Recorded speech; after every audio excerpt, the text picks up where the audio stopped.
இருப்பீங்கன்னு யாருமே எதிர்பார்த்திருக்க மாட்டாங்க தெரியுமா? என்னை விட தெளிவா இருக்கீங்க. இந்த ஒரு விஷயம் போதும் உங்களோட குவாலிட்டியை ப்ரூவ் பண்ண. என்கிட்ட ஜாப்பனீஸ் டிரைவிங் லைசென்ஸ் இருக்கு, அது போதுமா? காட்டுங்க.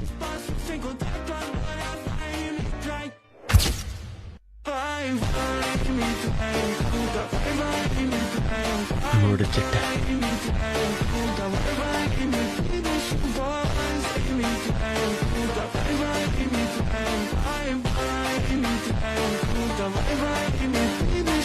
நான் உன்னை கேட்கட்டா, நீ எதுக்காக உன் வாட்சை அடிக்கடி பார்த்துக்கிட்டே இருக்க?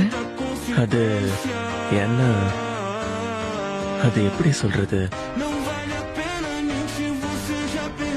நான் தான் கீரா.